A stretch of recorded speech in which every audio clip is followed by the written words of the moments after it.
Very good evening dear students. Sigma Gurukul पर आप सभी का स्वागत है। 2 दिन की लंबी छुट्टी के बाद एक बार फिर से मैं मोहित कुमार आप सभी को मेरी तरफ से नमस्कार। और बच्चों, हम लोग जैसा कि आप सभी जानते हैं कि एसएससी के आने वाले जो एग्ज़ाम्स हैं और उसके बाद भी आने वाले और जो बहुत से कॉम्पिटिटिव एग्ज़ाम्स हैं उसके लिए हम लोग लगभग डेली तो नहीं बोलूँगा ठीक है, लगभग डेली हम लोग प्रैक्टिस सेट सॉल्व करते हैं, जिसमें हम लोग अब तक 15 सेट एक फेज में और 4 सेट एक फेज में कर चुके हैं। तो आज हम अपनी लेवल 2 की क्लास 5 स्टार्ट करने वाले हैं। और बच्चों, ये वो सारे वही क्वेश्चंस हैं जो किसी न किसी प्रीवियस ईयर एग्जाम में, एसएससी के एग्जाम में आ चुके हैं। मैं कोई भी इररेलेवेंट क्वेश्चन कभी भी नहीं कराता, कोशिश करता हूं कि वही क्वेश्चन आपको कराए जाए जो एग्जाम में जिस तरह के क्वेश्चन पूछे जाते हैं। ठीक है, तो चलिए बच्चों, एक बार फिर से भगवान का नाम लेकर स्टार्ट करते हैं क्लास नंबर 5 लेवल 2। जय श्री राम। देखिए भाई, सबसे पहला क्वेश्चन है आज का हमारे सामने। रेशियो प्रोपोर्शन से एक क्वेश्चन हमसे पूछा गया है। Salary of B C D E are in the ratio 2 3 4 5। 4 आदमी हैं, बी सी डी और ई, और इनकी सैलरी का रेशियो हमें गिवन है 2 3 4 5। ठीक है, their salaries are increased by 20%, 30%, 40% and 50%। अब देखिए, अगर कोई चीज परसेंटेज में बढ़ती है तो सबसे पहले तो आप क्या करें, उसकी कोई बड़ी वैल्यू मान ले। और मैंने आपको एक बार हमेशा सिखाई है एक बात कि अगर कोई रेशियो गिवन है, आप किसी रेशियो में 0 ऐड करते हैं तो उस रेशियो पे कोई फर्क नहीं पड़ता। तो इसको मैं 20 की बजाय क्या मान लेता हूं, 200, 300, 400 और 500। ठीक है, अब इनकी सैलरी इंक्रीज हो गई कितनी, 20%, 30%, 40% और 50%। और उसके बाद जो डी की सैलरी है इंक्रीज होने के बाद वो हो गई 560। तो आपको बताना है कि बी सी डी ई की जो ओरिजिनल सैलरी है वो कितनी है। ठीक है, अब आप क्वेश्चन बिल्कुल समझ गए होंगे।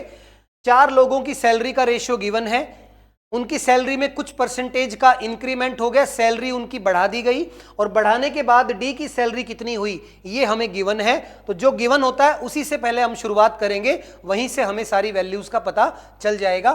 तो सबसे पहले हम डी को बढ़ाते हैं, क्योंकि डी हमें गिवन है कितना, 560, और डी को कितना बढ़ाया गया है, 40%। अब बच्चों, 400 का अगर आप 40% निकालेंगे तो ये आएगा 160, 160।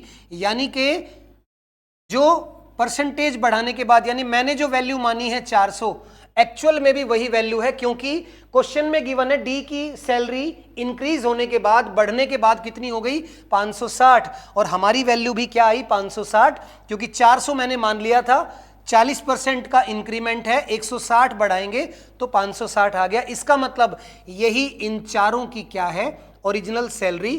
तो अपना जो आंसर आएगा वो 200 प्लस 300 प्लस 400 प्लस 500, यही अपना आंसर आ जाएगा 1400 रुपये, ऑप्शन ए। तो बिल्कुल इजी सा नॉर्मल से क्वेश्चन से हमने एक शुरुआत की। सैलरी को बढ़ाया गया, बढ़ी हुई सैलरी गिवन थी, हमारी भी वही वैल्यू आ गई जो क्वेश्चन में गिवन है। तो इसका मतलब ये जो है इन चारों की क्या है, ओरिजिनल सैलरी, उसी का टोटल आपको बताना था। ठीक है, चलिए अगले क्वेश्चन पर आते हैं। Next, a person sells an article for a loss of 18%.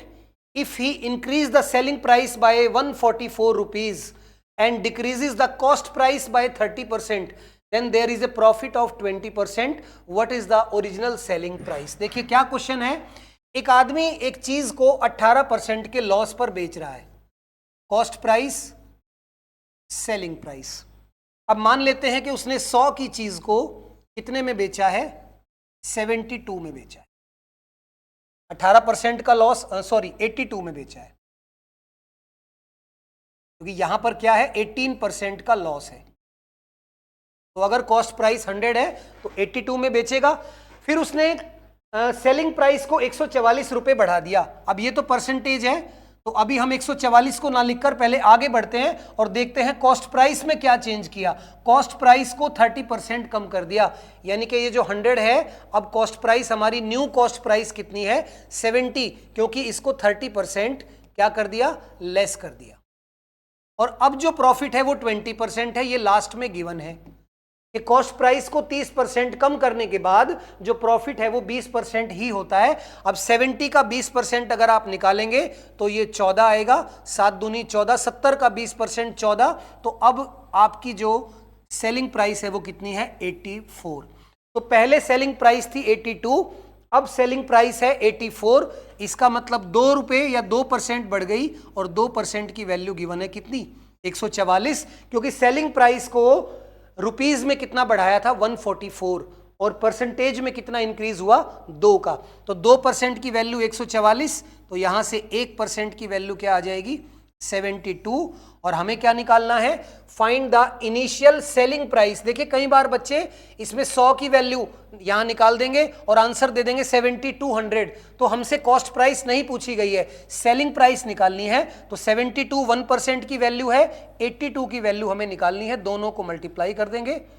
Multiply करेंगे तो ये हो जाएगा 4, 14 और 16 30, और 56 और 3 59, 5904, ये हमारा आंसर आ जाएगा। तो अच्छा क्वेश्चन था, पहले लॉस था, उसके बाद कॉस्ट प्राइस को चेंज किया तो प्रॉफिट हो गया। दोनों कॉस्ट प्राइस हमने निकाल ली, दोनों सेलिंग प्राइस निकाल ली, और सेलिंग प्राइस का गैप हमें गिवन था रुपीज में, 2% की वैल्यू 144 रुपए, 1% 72 आ गया, और सेलिंग प्राइस निकालनी थी तो 82 की वैल्यू निकालनी थी, आंसर 5904। ठीक है, चलिए आगे बढ़ते हैं। देखिए आपके सामने 2 पाई चार्ट गिवन है। पहला पाई चार्ट आपको बताता है मेल्स के बारे में। देखिए जो पहला पाई चार्ट है ये हमें बताता है कि एक ऑफिस में कितने मेल्स है। मैं यहां पर लिख देता हूं, पहला पाई चार्ट हमें मेल्स की इंफॉर्मेशन देता है एक ऑफिस में, और दूसरा पाई चार्ट फीमेल्स की इंफॉर्मेशन देता है। 2 पाई चार्ट हैं जिसमें एक ऑफिस में कुछ मेल काम करते हैं, कुछ फीमेल, उन दोनों के अलग अलग पाई चार्ट हमें गिवन है। अब देखते हैं आगे क्या कह रहा है। Difference between the number of males in B and C is 600। देखिए बी, ये बी है और ये सी है। अब इन दोनों का डिफरेंस है 3%, 3%, और ये 600 के इक्वल दिया हुआ है। तो यहां से 1% की वैल्यू क्या आ गई, 200। ये किसके 1% की वैल्यू आई बच्चों, मेल्स। उसके बाद आगे बोलता है and the difference between number of females in D and E. तो देखिए ये डी है, ये ई है, इन दोनों का डिफरेंस भी 3% है, तो एक और 3%, उसकी वैल्यू गिवन है 900, तो 1% की वैल्यू कितनी आ गई, 300। और ये कौन सा 1% है, फीमेल वाला। तो इसका मतलब मेल्स का 1% 200 के बराबर है और फीमेल्स का 1% 300 के बराबर है। What is the sum of number of females in ABF. आपको निकालनी है नंबर ऑफ फीमेल्स का सम निकालना है, ए प्लस बी प्लस एफ, और मेल्स में आपको सम निकालना है किसका, डी ई ए, डी प्लस ई प्लस ए, और फिर उन दोनों को आपस में जोड़कर आंसर बताना है। तो अब निकालते हैं, चलिए। ए बी एफ फीमेल्स में ए 10 है, बी 14 यानी कि 24, और एफ है आपका 25। 25 और 24 हो गया 49। तो 49 फीमेल्स में 1% 300 के बराबर है। 49 का 3 गुना हो जाएगा 147, तो ये आ गया 14,700। और मेल्स में डी ई ए का टोटल करना है, तो डी है 20, ई 20, 20 20 40, और ये ए कितना है 18, तो ये हो गया 58। इसको 200 से मल्टीप्लाई करेंगे क्योंकि 1% की वैल्यू मेल्स में कितनी है, 200, तो 58 का डबल हो गया 116, तो ये आ गया 11,600। दोनों को ऐड करेंगे तो ये 26,300 आ जाएगा। तो पहले फीमेल का हमारा आया था टोटल 14,700 और मेल्स का टोटल आया था 11,600। दोनों को आप ऐड करेंगे तो 0036 और 2 26,300 हमारा आंसर आ जाएगा। तो बेसिक परसेंटेज कैलकुलेशन का क्वेश्चन था। 2 पाई चार्ट है, एक मेल्स की इंफॉर्मेशन दे रहा है, एक फीमेल्स की। फीमेल्स में 1% की वैल्यू 300 के बराबर है और मेल्स में 1% की वैल्यू 200 के बराबर है। फिर 3% फीमेल में और 3 मेल्स में निकाल के उनका टोटल आपसे पूछा हुआ है। तो बस खाली आपको परसेंटेज की अगर नॉलेज है तो बहुत ही सिंपल, बहुत ही आसान सा क्वेश्चन है। बस थोड़ी सी लैंग्वेज बड़ी है, लैंग्वेज देख के कभी नहीं घबराना। डीआई का क्वेश्चन सबसे आसान होता है, इसको तो कभी गलती से भी मत छोड़ देना, ठीक है। चलिए आगे बढ़ते हैं। Next, the slant height of a cone is 20 centimetre. देखिए एक कोन मेंसुरेशन का क्वेश्चन है। एक कोन की हमें गिवन है slant height 20। If the area of its base is 616, ये एरिया ऑफ बेस यानी कि ये हो गया बेस, और बेस का क्षेत्रफल यानी एरिया गिवन है कितना, 616। अब ये होता है पाई आर स्क्वायर के इक्वल। तो आर स्क्वायर यहां से रेडियस निकाल लेते हैं। रेडियस आ जाएगी 616 बटा पाई यानी कि 22, और 7 ऊपर जाएगा इक्वल्स टू आर स्क्वायर। 22 से इसको कैंसिल करेंगे तो ये जाएगा 22 दूनी 44 और 8, 28 इंटू 7 ये आ जाएगा बच्चों 196, यानी कि हमारी रेडियस क्या आ जाएगी यहां से 14। जो त्रिज्या है वो कितनी आ गई, 14। स्लांट हाइट गिवन है, क्या निकालना है, कर्व सरफेस एरिया। और कोन का कर्व सरफेस एरिया क्या होता है, या वक्र पृष्ठीय क्षेत्रफल पाई आर एल। पाई 22/7, रेडियस हम लोग निकाल चुके हैं 14, और स्लांट हाइट हमें गिवन थी 20। अब इसको आप सॉल्व कर दें, 7 दूनी 14, 22 दूनी 44, 44 का डबल 88, यानी कि 880 मीटर स्क्वायर, ये हमारा आंसर आ जाएगा। तो मेंसुरेशन का बिल्कुल सीधा सा क्वेश्चन था। स्लांट हाइट ये क्या होती है, L, और ये H, और ये रेडियस R। तो हमें स्लांट हाइट गिवन थी, एरिया गिवन था बेस का। बेस एक सर्कल होता है, सर्कल का एरिया पाई आर स्क्वायर होता है। तो वहां से रेडियस आ गई 14, और जब रेडियस और स्लांट हाइट आ गई तो कर्व सरफेस एरिया या वक्र पृष्ठीय क्षेत्रफल क्या होता है, पाई आर एल। आर भी हमें मालूम है, एल भी पता है, तो एरिया हम लोग निकाल सकते हैं। चलिए आगे बढ़ते हैं। एक और मेंसुरेशन का क्वेश्चन है, the height of a cylinder is 6 centimetre more than the radius of its base. एक सिलेंडर है बच्चों, और इस सिलेंडर की जो हाइट है वो 6 सेंटीमीटर ज्यादा है रेडियस से, और रेडियस कितनी गिवन है, 14। रेडियस 14, हाइट हो जाएगी 20, क्योंकि ये 6 सेंटीमीटर ज्यादा है।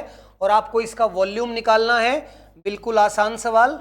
वॉल्यूम होता है pi R square H, pi R square 14 into 14 और मल्टीप्लाई बाय हाइट। 7 से कैंसिल कर दो, 7 दूनी 14, तो ये हो गया टोटल 22 दूनी 44 और 14 दूनी 28, तो 44 इंटू 280। अब आप 44 को अगर 28 से हम लोग मल्टीप्लाई करेंगे तो ये आ जाएगा 8 इंटू 4 32, 3 कैरी 32 और 8 40 और 3 43, 4 और 8 और 4 1232, तो आंसर आ जाएगा 12320 सेंटीमीटर क्यूब। ठीक है, तो इस क्वेश्चन में तो कुछ भी ऐसा नहीं था कि जो आपको ना आता हो। सिलेंडर के वॉल्यूम का फॉर्मूला आपको मालूम होना चाहिए, पाई आर स्क्वायर एच। इसके कर्व सरफेस एरिया का फॉर्मूला क्या होता है, 2 pi R H. C S A क्या होता है बच्चों, 2 पाई आर एच। और अगर इसके टोटल सरफेस एरिया की बात करें तो ये होता है 2 pi R H plus 2 pi R square. कहीं कहीं इसमें 2 पाई आर कॉमन ले लेते हैं तो ब्रैकेट में आ जाता है एच प्लस आर। ठीक है, तो 3 चीजें ही ज्यादातर सिलेंडर में पूछी जाती हैं, वॉल्यूम, कर्व सरफेस एरिया और टोटल सरफेस एरिया। तो चलिए बच्चों, इजी सा क्वेश्चन है, आगे बढ़ते हैं हम लोग। ये देखिए पाई चार्ट का एक और क्वेश्चन आ गया।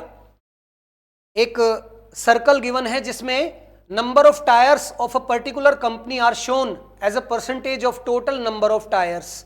एक टायर की कंपनी है जिसमें वो 6 तरह के टायर बनाती है, A B C D E F, और आपको निकालना है what is the sum of central angle. देखिए एंगल निकालना है और परसेंटेज गिवन है by the sectors representing F and ए।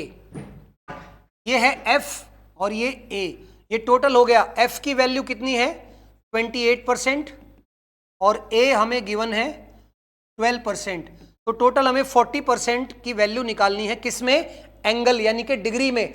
और आपको बच्चों मैंने लिखवाया हुआ है कि 1% कितने डिग्री के बराबर होता है, 18/5 5 डिग्री। जब भी आप पाई चार्ट का क्वेश्चन करें तो आप हमेशा याद रखें कि 1% किसके इक्वल होता है, 18/5 डिग्री के, और 1 डिग्री किसके इक्वल होता है, 5/18% के। ये दो बातें याद रखना, बहुत काम आएंगी पाई चार्ट के क्वेश्चन में। अब 40% को डिग्री में कन्वर्ट करना है तो मल्टीप्लाई कर देंगे 18/5 से, 5 से कैंसिल करेंगे 8, 18 इंटू 8 कितना हो जाएगा, 144, 144 हमारा आंसर। ठीक है, तो बहुत इजी क्वेश्चन था, बस काम की बात ये दोनों इनको याद रखेंगे। चलिए आगे बढ़ते हैं हम लोग। पाई चार्ट का नहीं, हिस्टोग्राम का एक क्वेश्चन है दोबारा से, डीआई का।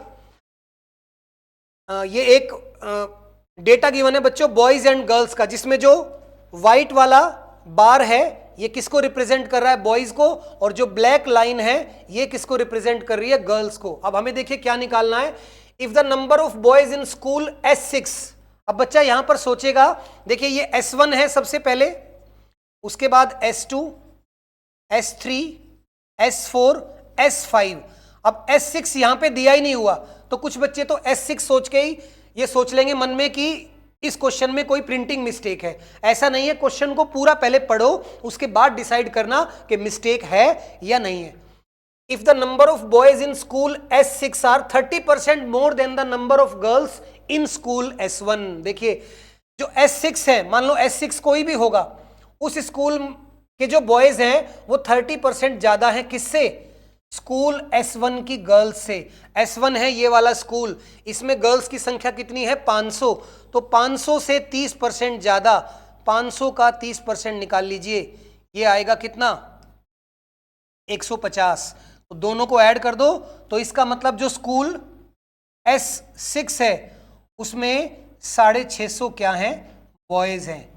भले ही स्कूल S6 यहां पर नहीं दिया हुआ, लेकिन हम लोग निकाल तो सकते हैं ना परसेंटेज की हेल्प से। आगे चलते हैं। Then number of girls in school S3 and S4, S3 और S4 गर्ल्स, ये हो गई 1800 और 400, तो कितनी गर्ल्स हो गई, 2200। Is what percent of number of boys in school S6 and S1। S1 में बॉयज हैं 1200 और S6 हम लोग निकाल चुके हैं, तो ये हो गए टोटल 1850 बॉयज, और यही परसेंटेज आपको निकालना था। इनटू कर दीजिए 100 से, कैलकुलेट करेंगे, 0 कैंसिल, 5 से कैंसिल करेंगे 2, ये हो जाएगा आपका 3 और 7, 37 से कैंसिल करेंगे तो ये पहले जाएगा 6 पे, तो जाएगा नहीं 5 पे, और उसके बाद 9 पे जा रहा है, तो 59 का डबल 118, तो ये वाला हमारा आंसर आ जाएगा। आपको पूरा कैलकुलेट करने की जरूरत नहीं है, 118.92। तो बच्चों ये भी परसेंटेज से रिलेटेड ये क्वेश्चन था। अगर आपको प्रतिशत की, परसेंटेज की नॉलेज है बच्चों, परसेंटेज का जो टॉपिक है ये आपको कहां कहां काम आता है, पूरे अरिथमेटिक में हर जगह परसेंटेज काम आता है, और डीआई में भी देखिए कितना यूज हो रहा है। तो परसेंटेज को आप लोग बहुत अच्छे से पढ़ के जाना। उम्मीद है कि आने वाला एग्जाम आपका बहुत अच्छा होगा, क्योंकि हमारी प्रैक्टिस बहुत हो चुकी है। आज हम टोटल 20वें सेट पर हैं और अभी भी हमारे पास 4-5 दिन बाकी हैं, तो लगभग 25 सेट हम लोग कंप्लीट कर लेंगे। और बच्चों ये भी कोशिश है कि एग्जाम से 1 या 2 दिन पहले आपको एक ऐसी क्लास मैथमेटिक्स की दी जाए, इंग्लिश की दी जाए, रीजनिंग की दी जाए, और जीके की भी एक ऐसी क्लास दी जाए कि एग्जाम से 1 या 2 दिन पहले आप इतनी चीजों को अगर रिवाइज कर लेंगे तो आपका एग्जाम में और आपके 5-7 नंबर इंक्रीज हो सकते हैं। तो कोशिश करेंगे 9 तारीख से जिन बच्चों का एग्जाम है एसएससी सीजीएल वाले बच्चों का, तो हमारी कोशिश है कि 7 या 8 तारीख तक हम कोई एक ऐसा वीडियो बनाए बच्चों के लिए, या ऐसा कुछ रिवीजन टाइप की एक क्लास ले जिससे 9 तारीख वाले बच्चों को फायदा हो, और आगे भी 1 महीने तक ये एग्जाम चलेगा। तो कोशिश है उस पे कंटेंट हम लोग रेडी कर रहे हैं, तो आप लोग जुड़े रहिए, बहुत अच्छी एक क्लास आपको मिलेगी बहुत जल्द। ठीक है, चलिए अगले क्वेश्चन पर आते हैं, क्वेश्चन नंबर 8। एक और मेंसुरेशन का क्वेश्चन है। आज की क्लास में आपको एडवांस मैथ्स के क्वेश्चन ज्यादा दिखेंगे, डीआई, मेंसुरेशन, ट्रिग्नोमेट्री, ज्योमेट्री और एलजेब्रा, ये वाले क्वेश्चन आपको थोड़े आज ज्यादा हो सकते हैं, क्योंकि मैं हर वीडियो में कोशिश करता हूं एक में अरिथमेटिक पे फोकस करें, एक में एडवांस पे, किसी में कैलकुलेटिव क्वेश्चन ज्यादा हो, किसी में ट्रिकी क्वेश्चन हो। तो जितने भी टाइप के क्वेश्चन 2-3 साल में पीछे पूछे गए हैं उन्हीं में से मैंने मिक्स कर करके ये क्वेश्चन आपके लिए बनाए हैं। आप इनको प्रैक्टिस करके जाना, आपको जरूर फायदा होगा। चलिए आते हैं क्वेश्चन नंबर 8 पर। वॉल्यूम ऑफ क्यूबॉइड, एक क्यूबॉइड का वॉल्यूम गिवन है और क्यूबॉइड का वॉल्यूम क्या होता है बच्चों? Length into breadth into height. आपको इसकी हाइट भी गिवन है 20। What will be the area of base, और एरिया ऑफ बेस क्या होता है? यही तो होता है भाई, इसका बेस होता है एक रेक्टेंगल और रेक्टेंगल का एरिया क्या होता है? Length into breadth. और वैसे भी किसी भी 3D फिगर का वॉल्यूम क्या होता है? Area of base into height. तो लेंथ इंटू ब्रेड्थ निकालना है, हाइट हमें गिवन है, तो आंसर आ गया 4800 equals to LB into 20। 0 cancel, 2 से ये कैंसिल, तो आंसर आ गया अपना 240 इज एरिया ऑफ बेस या लेंथ इंटू ब्रेड्थ, ऑप्शन। तो देखिए कितना आसान क्वेश्चन बच्चों, और ये पिछले साल ही आया हुआ क्वेश्चन है और एसएससी ने ही पूछा था सीजीएल के एग्जाम में। तो आप ये बिल्कुल नहीं बोल सकते कि मैं आसान क्वेश्चन करवा रहा हूं। जितने क्वेश्चन 2022 में 2023 में एसएससी ने पूछे हैं, मैं केवल वही क्वेश्चन आपको यहां पर करवाता हूं। चलिए आगे बढ़ते हैं। ये क्वेश्चन तो बहुत ही ज्यादा आसान था। एक और क्वेश्चन आ गया, मेंसुरेशन का radius of a sphere is 14 centimetre. If it is melted to form 8 equal small solid spheres, what is the sum of total surface area of 8 solid sphere? देखिए एक बड़ी गेंद है और उससे 8 छोटी छोटी गेंद बनाई गई है।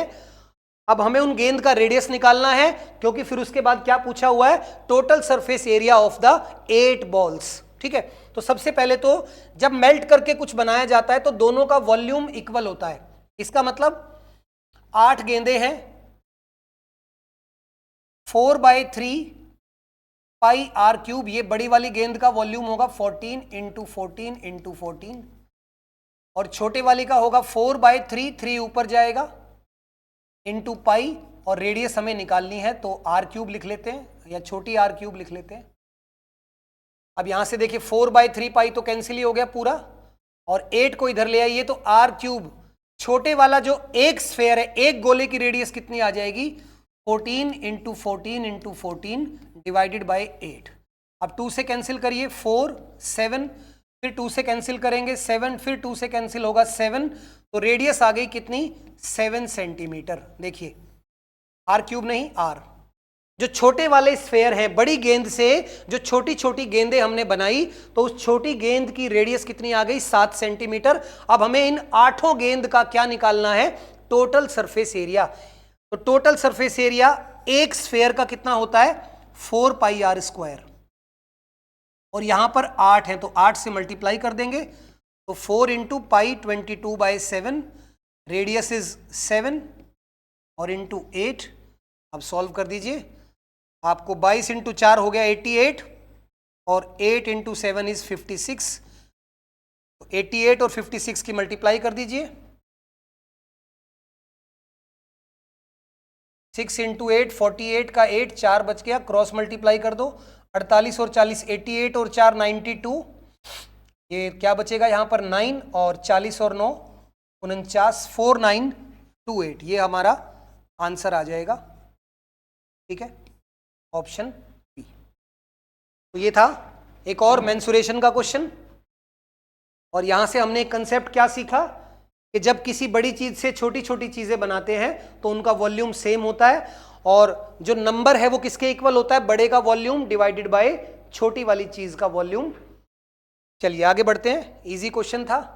What is which of the following is equal to sec A minus cos A? देखिए सेक ए बच्चों क्या होता है, आपको बताना है कि सेक ए माइनस कॉस ए इनमें से किसके इक्वल होगा।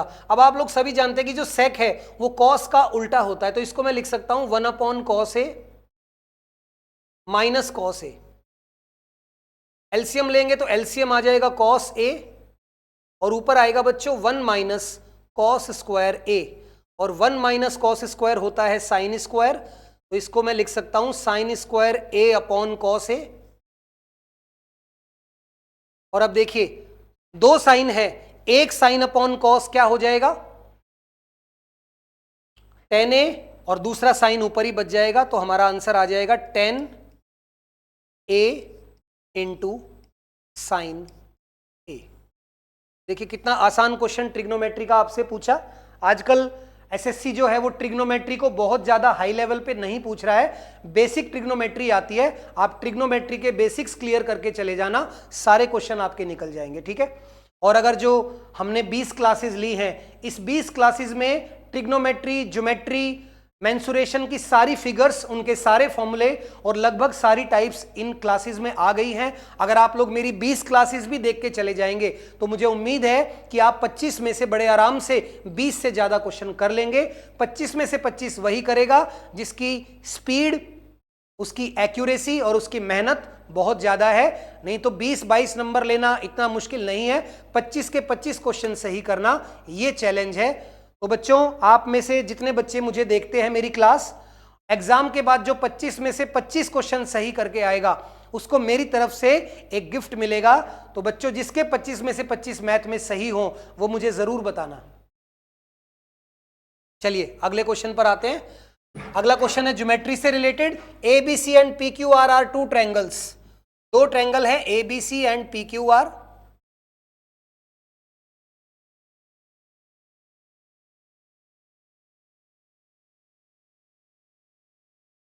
ए B equals to P Q 6 centimetre, A B और पी क्यू 6 सेंटीमीटर है। P C Q R 10 centimetre है और A C and P R 8 centimetre है। देखो बच्चों, ये ट्रिपलेट बन गया तो इसका मतलब ये दोनों कैसे हैं? Right angle as well as similar triangle, क्योंकि कॉन्ग्रुएंट ट्रायंगल, क्योंकि साइड इक्वल है। अब राइट एंगल ट्रायंगल है तो ये एंगल तो 90 डिग्री का हो गया। एंगल ए बी सी, ये एंगल x है तो बच्चों ये एंगल भी x हो जाएगा, पी क्यू आर। और आपसे क्या पूछा है? पी आर क्यू, ये वाला एंगल पूछा है कितना होगा। देखिए अगर ये एंगल 90 है तो इन दोनों का टोटल 90 होगा, और ये एंगल अगर x है तो ये वाला एंगल होगा 90 माइनस एक्स, तो फिर ये एंगल भी कितना होगा? 90 माइनस एक्स। यही अपना आंसर, ठीक है। तो बहुत इजी क्वेश्चन था ज्योमेट्री का। अगले पर चलते हैं। ABCD is a quadrilateral. The length of diagonal AC is 24 and the sum of perpendicular drawn from vertex B and D on the diagonal AC is 10. What is the area of quadrilateral? देखिए area of quadrilateral का सीधा सीधा question, formula based. बस आपको ये पता होना चाहिए कि एरिया ऑफ क्वाड्रिलेटरल क्या होता है। और क्या होता है area of quadrilateral? 1/2 into diagonal आपको गिवन है 24 और into sum of perpendiculars drawn. अब सम ऑफ परपेंडिकुलर्स आपको गिवन है 10, बस कैलकुलेट कर दीजिए, 12 इंटू 10 120 सेंटीमीटर स्क्वायर, ये हमारा आंसर आ जाएगा। तो एरिया ऑफ क्वाड्रिलेटरल का फॉर्मूला बस आपको पता होना चाहिए क्या होता है। देखिए मान लीजिए जैसे ये क्वाड्रिलेटरल है, ए बी सी डी।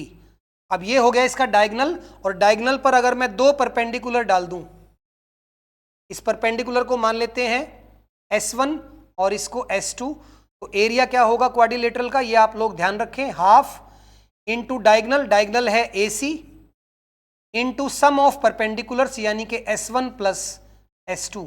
वही मैंने यहां पर अप्लाई किया। तो जिसको फॉर्मूला नहीं पता वो बच्चा लिख सकता है, बाकी आप लोग अभी इस स्टेज पर हो कि ये फॉर्मूला आप लोगों को आना चाहिए। Next question, ratio of monthly incomes of A and B. देखिए इनकम एक्सपेंडिचर का क्वेश्चन है, बहुत ही सिंपल सा। ए और बी की इनकम का रेशियो गिवन है 4-5 और इनकी सेविंग्स का रेशियो गिवन है 14 एंड 19, और ये दोनों हर महीने 1200 रुपए खर्च करते हैं। एक्सपेंडिचर गिवन है। इनकम एक्सपेंडिचर के क्वेश्चन में आप लोग क्रॉस मल्टीप्लाई कर दें, ऊपर भी और नीचे भी। 14 इंटू 5 हो गया 70 और 19 इंटू 4 ये हो गया 76। इन दोनों का गैप यहां पर लिख लीजिए 6, और अब क्रॉस मल्टीप्लाई कर दीजिए नीचे। 14 इंटू 12 हो जाएगा 140, 14 दूनी 28, 168 यानी कि 16,800, और 19 इंटू 12, 19 का 10 गुणा 190, 19 दूनी 38, तो 190 और 38 ये हो गया 218 यानी कि 21,800। दोनों का गैप कितना आएगा बच्चों? 6,000। तो ये जो नीचे वाला गैप और ऊपर वाला गैप आपस में बराबर होता है। ऊपर गैप था 6 का, नीचे गैप 6,000 का। 6 की वैल्यू आ गई 6000, तो 1 की वैल्यू आ जाएगी कितनी? 1000। 1 की वैल्यू आ गई 1000। अब देखते हैं क्या निकालना है। What is the difference between incomes of A and B? A और बी की इनकम में कितने का डिफरेंस है? 1 का। 1 की वैल्यू ही हमें निकालनी है। ये हमारा आंसर आ गया। अगर पूछता इनकम कितनी है तो 4000 और 5000 आ जाता। चलिए आगे बढ़ते हैं। अलजेब्रा का एक क्वेश्चन आ गया, देखिए गिवन है x + 1/x, इसका होल स्क्वायर इक्वल्स टू 3। तो आपको निकालना है x raise to the power 6 + 1/x⁻6। अब ध्यान से समझना बच्चों, यहां स्क्वायर है, यहां पर नहीं है। स्क्वायर को हटाएंगे तो दूसरी साइड स्क्वायर रूट आ जाएगा, तो x + 1/x की वैल्यू आ गई √3। अब ये बच्चों एक कंसेप्ट भी है, जब x + 1/x की वैल्यू √3 होती है तो x की पावर 6 - 1 होती है। ये कंसेप्ट बहुत इंपॉर्टेंट है, ये मैं बताता हूं आपको कैसे आया। x + 1/x अगर कभी √3 हो तो x की 6 पावर और 6 पावर का मल्टीपल, x की 6 पावर कितनी होगी? -1। ये कैसे आएगा? इसकी क्यूबिंग कर दीजिए। जैसे ही आप इसकी क्यूबिंग करेंगे तो ये होगा x³ + 1/x³ + 3ab यानी कि 3 × x × 1/x bracket a + b x + 1/x, और √3 का क्यूब करेंगे तो वो आ जाएगा 3√3। अब ये भी हो जाएगा √3, ये कैंसिल हो जाएगा, 3√3 3√3 माइनस हो जाएगा, तो x³ + 1/x³ की वैल्यू यहां से बच्चों आ जाएगी 0, और x³ को उधर ले जाएंगे और ये दोनों मल्टीप्लाई होके हो जाएंगे x की पावर 6 + 1 = 0। तो यहां से x की पावर 6 कितना आ गया? -1। लेकिन बच्चों कॉम्पिटिटिव एग्जाम में आप एक बात ध्यान रखना, अगर कभी x + 1/x आपको गिवन है √3 तो x की पावर 6 क्या होता है? -1। अब हमें यही पूछा है, x की पावर 6 -1, ये भी -1 -1 -2 हमारा आंसर। तो अगर आपको ये कंसेप्ट मालूम था तो आप इस क्वेश्चन को 1 सेकंड में सॉल्व कर देते। अगर मालूम नहीं है तो थोड़ा सा टाइम लग सकता है, क्योंकि x की 6 पावर पहले आपको निकालनी पड़ेगी, उसके बाद आप यहां वैल्यू रख पाएंगे। तो कुछ कंसेप्ट है जो आप याद रखें, ये फिक्स है, ये फिक्स है। अगर x + 1/x √3 है तो x की पावर 6 हमेशा -1 होगा। ठीक है, चलिए देखिए नेक्स्ट। ये ऐसा सवाल है बच्चों, जनरली अलजेब्रा का क्वेश्चन बहुत आराम से निकल जाता है, लेकिन एक आध क्वेश्चन ऐसा आता है जिसमें हमें कोई स्पेशल ट्रिक लगानी पड़ती है।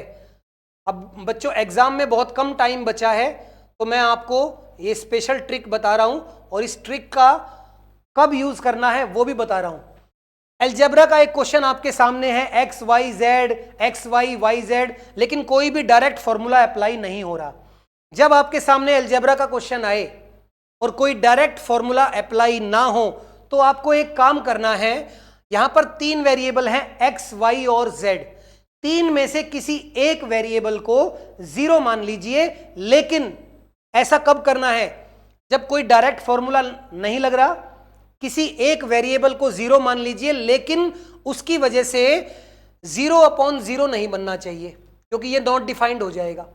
ठीक है, अब यहां पर x y z है, मैं क्या करूंगा, इसमें z को 0 मान लूंगा। तो सबसे पहले x + y + z लिखा हुआ है, ये क्या हो जाएगा? x + y। ब्रैकेट में है xy + yz, तो z को 0 मान लिया, ये 0 हो गया, ये 0 हो गया, माइनस xyz, ये भी 0 हो गया। नीचे है x + y और y + z, तो ये हो जाएगा y और ये x। अब देखिए x y से x y कैंसिल, ये कैंसिल, आंसर हमारा क्या आ गया? 1। यही अपना आंसर होगा, सी ऑप्शन। बच्चों मैं मानता हूं कि ये चीज आपको पेपर में कैसे याद आएगी कि सर 0 मान ले, तो मैंने बता दिया। अगर अलजेब्रा के क्वेश्चन में कोई डायरेक्ट फॉर्मूला या कोई ट्रिक अप्लाई नहीं हो रही, कोई कंसेप्ट आपको नहीं दिखाई दे रहा, तो आप कोशिश करना कि जो वेरिएबल्स गिवन है a b c d p q r x y z, आप उनमें से किसी एक को 0 मान लीजिए, और उसकी वजह से जो एक्सप्रेशन है वो 0/0 यानी कि नॉट डिफाइंड नहीं बनना चाहिए। तो मैंने z को जैसे ही 0 माना, ऊपर नीचे सब कुछ कैंसिल हो गया और आंसर आ गया 1। तो ये ट्रिक बहुत शानदार है, इसको आप लोग अप्लाई करके देखना। अगर ऐसा क्वेश्चन आता है जो कि किसी फॉर्मूले से नहीं सॉल्व हो रहा या डायरेक्टली आपको नहीं समझ में आ रहा, ऐसे क्वेश्चन में 0 मान के बहुत सारे क्वेश्चन निकल जाते हैं। ठीक है, चलिए आगे बढ़ते हैं। Which of the following is equal to this, किसके इक्वल होगा? देखिए cos theta upon sine theta, ये क्या होता है? कॉस थीटा अपॉन साइन, हम लोग एलसीएम ही ले लेते हैं सीधा, एलसीएम आ जाएगा sine theta into cos theta, sine theta into cos theta, और ऊपर आ जाएगा cos square theta plus sine square theta, ये हो जाएगा 1, तो 1 upon sine theta into cos theta. अब 1 अपॉन साइन थीटा होता है सेक थीटा, और 1 upon cos theta, 1 upon sine होता है कॉसेक, और 1 अपॉन कॉस सेक, तो कॉसेक इंटू सेक, यानी कि ये ऑप्शन, ये वाला आंसर होगा। तो बहुत इजी क्वेश्चन था, बस एलसीएम लिया, ऊपर हो गया 1, अब 1 अपॉन साइन इज कॉसेक और 1 upon cos is sec theta, ये अपना answer. Next, x y z are the sides of a triangle if z is the largest side and x square plus y square is greater than z square then the triangle is, देखिए मैंने आपको एक class में 3 condition लिखवाई थी। अगर किसी triangle में x square plus Y square is greater than z square है, जहां पर z सबसे बड़ी साइड है, तो ये कैसा ट्रायंगल होता है बच्चों? Acute angle triangle. अगर ट्रायंगल में X square plus Y square छोटा है जेड स्क्वायर से, तो ये ऑब्ट्यूज एंगल ट्रायंगल होता है। और अगर X square plus Y square equal है जेड स्क्वायर के, तो ये हमारा राइट एंगल ट्रायंगल होता है। तो ये तो सीधे थ्योरेटिकल क्वेश्चन आपसे पूछ लिया, तो आंसर सीधा सीधा लगा देंगे, एक्यूट एंगल ट्रायंगल। ठीक है, चलिए next, a plus be given है 6 और ए बी गिवन है 5, और आपको निकालना है a cube plus B cube. सीधा फॉर्मूला बेस्ड क्वेश्चन है। a cube plus B cube का फॉर्मूला आप सभी बच्चों को याद होना चाहिए, a plus B whole cube minus 3ab into a plus B. अब a प्लस बी 6 है, 6 का cube 216 minus 3 into A B 5 है, ये 6 है, ये हो गया 30 इंटू 3 90, 216 में से 90 माइनस करेंगे तो 126 हमारा आंसर आ जाएगा, ऑप्शन सी। अब यहां पर अगर आप लोग वैल्यू सोचने बैठते तो सोचते रहते, तो कई बार फॉर्मूला डायरेक्टली अप्लाई हो जाता है। आप फॉर्मूला और वैल्यू पुटिंग, ये दोनों ही चीजें एग्जाम में लेके बैठना, किसी का भी यूज किसी भी क्वेश्चन में करना पड़ सकता है।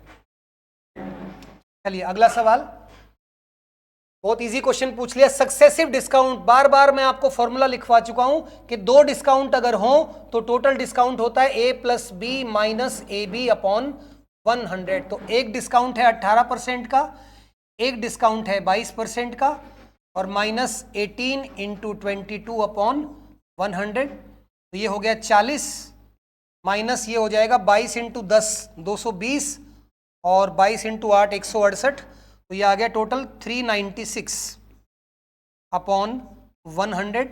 तो आंसर आ जाएगा 40 माइनस 3.96, तो आंसर आ जाएगा अपना 36.04, ये वाला आंसर।